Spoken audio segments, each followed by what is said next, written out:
اعوذ باللہ من الشیطان الرجیم بسم اللہ الرحمن الرحیم نافع و نرجو و رحمتک صدق اللہ العظیم ان اللہ و ملائکاتہ یصلون علی النبی یا ایھا الذین آمنوا صلوا علیہ وسلموا تسلیما اللہم صلی علی سیدنا مولانا محمد و علی آل سیدنا مولانا محمد و اصحاب سیدنا مولانا محمد و بارک وسلم وصلو علیہ۔ میرے انتہائی واجب الاحترام رائے حق مسافر عاشقان رسول، میرے پیارے پیارے دوست، میرے آقا حضور کے امتی، سب کو میری طرف سے انتہائی مؤدبانہ السلام علیکم۔ میں نے جو 2-3 الفاظ اس عظمت والی کتاب کے پڑھنے کا شرف ملا ہے، اس میں چھپی ہوئی حقیقتوں کو ظاہر کرنے کے لیے پوری کوشش کروں گا، مجھے حق بیان کرنے کی اللہ توفیق بخشے۔ یہ میں نے پڑھا نافذو کا مطلب ہے تابعداری کرتا ہوں، نعبدو میں عبادت کرتا ہوں، نعبدو میں عبادت کرتا ہوں، نافذو میں تابعداری کرتا ہوں، میں حکم مانتا ہوں۔ تابعداری کسے؟ جو حکم ہو اس پہ بجا لاتا ہوں، اس کو تابعداری کہتے ہیں۔ نافذ نرجو تیری ہی طرف رجوع کرتا ہوں، کس لیے؟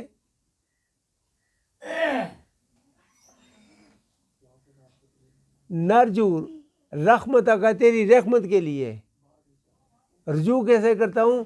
اس لیے کہ تیری رحمت حاصل کر لوں، تیری فرمانبرداری کروں گا، رجوع تیری طرف کروں گا، نیکی کروں گا تیری مخلوق کے ساتھ، اجر کی توقع تجھ سے رکھوں گا۔ سمجھ آئی بات کی؟ کسے نافذ کہتے ہیں؟ دوسروں کو فائدہ پہنچانا، اس کی مخلوق کے ساتھ بھلائی کرنا۔ جب بھی ہم اللہ نے کہا کہ آپ زکوٰۃ ادا کرو، ہم زکوٰۃ ادا کریں، یہ نافذ ہو گیا۔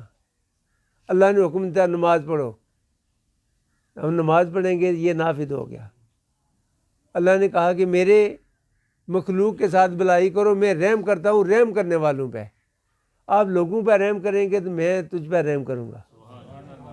تو یہ ہے نافذ ہو۔ رجوع وہ کسی کو فائدہ دیا، تابعداری کی، تو پھر کیا کرتا ہوں؟ رجوع کرتا ہوں تیری طرف۔ رجوع کرتا ہے رغبت کرنا، اس کی طرف مائل ہونا۔ کس کی طرف؟ خالق بادشاہ ہیں، خالق کائنات کی طرف۔ تو وہ کیا کرنا؟ رحمت کا تیری رحمت کا محتاج، تیری رحمت کے لیے، تاکہ تو مجھ پہ رحم کر۔ تو رحمت کرے گا تو سب سے بڑا انعام کیا ہے کہ میرے سامنے، اللہ کے سامنے جھکنے کی توفیق مل جائے گی مجھے، تیری بارگاہ میں مجھے جھکنے کی توفیق دے گا، تیری مخلوق کے ساتھ بھلائی کی توفیق دے گا، تیری مخلوق اس کا خادم بن کر رہوں گا، کہ میں تیری مخلوق کے ساتھ اچھائی کروں گا، پھر رغبت تجھ سے کروں گا کہ میں نے یہ تیری مخلوق کے ساتھ جو بھلائی کی ہے، یا اللہ میں تیری لیے، صرف تیرے لیے، کسی کے لیے نہیں، کیا کہ میں تیری رحمت حاصل کر سکوں۔ تو جو خالص ہو کر اس کے علاوہ کوئی ملاوٹ نہ ہو، خالص ہو کر یہ کرے گا، تو اللہ کہے گا آج تو نے میرے بندے پہ، میری مخلوق پہ رحم کیا، آج میری رحمت تو بھی دیکھ لے، تیری اوقات سے بھی زیادہ دوں گا۔ یہ دیکھیں وہ لوگ جو اپنی دنیا کی زیب و زینت ساری مسترد کرتے ہیں، اللہ کی راہ پہ چل پڑتے ہیں، کوئی خیال نہیں کہ میری جائیداد، میری عزت، میری یہ وہ۔ ابراہیم ادم رحمۃ اللہ، ان کے مکان کے اوپر سے آواز آئی، تو انہوں نے پوچھا کون ہے شاہی محل میں یہ جو اوپر ایسے دمک رہا ہے، یہ کون ہے محل کے اوپر؟ کون ہے؟ کون ہے تو؟ ہے جی میں اونٹ کی تلاش کر رہا ہوں۔ دیکھو کتنا بیوقوف آدمی ہے، تو اونٹ کی محل پہ اونٹ تلاش کر رہا ہے؟ انہوں نے کہا کہ اگر مال پہ اونٹ نہیں مل سکتا تو نرم و نازک پھولوں کی سیج میں خدا بھی نہیں مل سکتا. ایک کی پٹکار لگا نا سریا سیدھا ہو گیا. پتہ چل گیا ایسے لوگ بہت کم ہوا کرتے ہیں. یہ بات جب پتہ چلا کہ بابا جیون خان خواجہ پیر قاسم مولوی رحمۃ اللہ کے ابو جان کو تو شہنشاہیت کو چھوڑا. یہ ایران کے شہنشاہ خاندان سے تعلق رکھتے تھے. چھوڑا, فقیری کا جبہ پہن لگیا, علم کا وہ سمندر حاصل کیا جو اس وقت موجودہ صورت حال میں کوئی نظر نہیں آ رہا. پھر درد بدر کی ٹھوکری کھائیں, شہنشاہیت کو چھوڑا تو فقیری کو اپنایا. آج تک وہ جتنے بھی بادشاہ وہ سارے مرے, کسی کا نام نہیں. خواجہ پیر قاسم کا آج بھی نام زندہ ہے.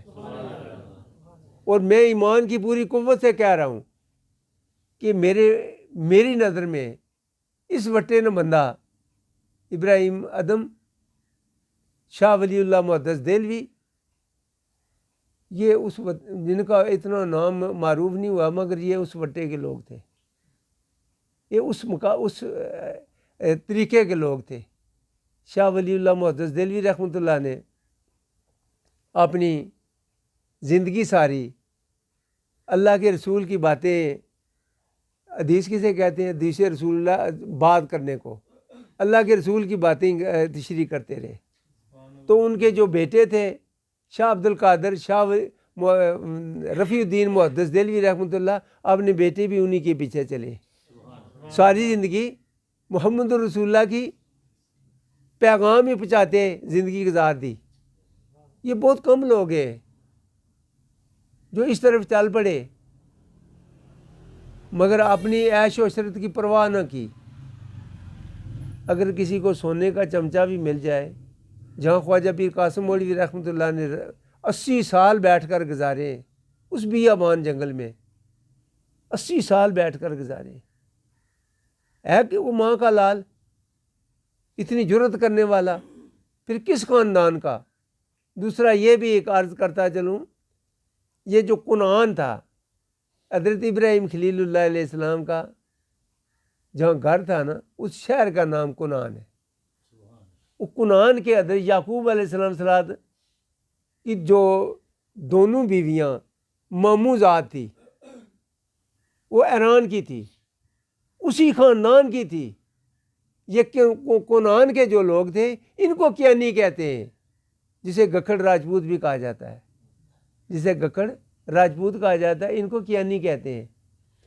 جو ہم مائی کہہ سکیں گے, مائی شیر بانو جو امام حسین رضی اللہ تعالیٰ عنہ کی بیوی, یہ بھی اسی خاندان سے تعلق رکھتی تھی.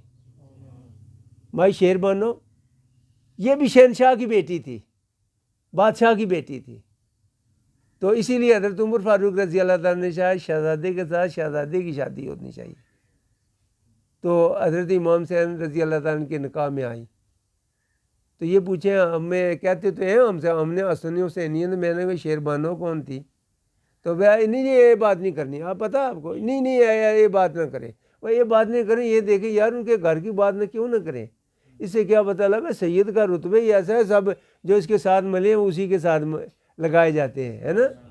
ہاں وہ کہنا جی ہم حسن حسینی, ہم بھی امام حسن حسین کو ماننے والے ہیں, ہم بھی حسینی ہیں, اس لیے کہ ہم مانتے ہیں حضرت امام حسین کو رضی اللہ تعالیٰ عنہ کو, ہم غلام ہیں ان کے. تو ہم کیوں نہیں ہیں؟ جیسے ہم کہہ سکتے ہیں کہ میں خواجہ پیر قاسم مولوی رحمۃ اللہ کا غلام ہے, میں قاسمی ہوں, میں زاہدی ہوں, میں فاروقی ہوں. تو اگر اس نسبت سے ہم کو پابندی ہے, ہمیں رہنا بھی اسی کے رہنا چاہیے, نسبت رکھنی چاہیے. ان لوگوں کے پیچھے چلیں جن کے بعد اللہ راضی ہو چکا ہے. صراط اللہ زینہ, راستہ ان لوگوں کا انعمت علیہ جن پہ اللہ نے انعام کیا. دیکھیں وہ انعام والے لوگ کون ہیں؟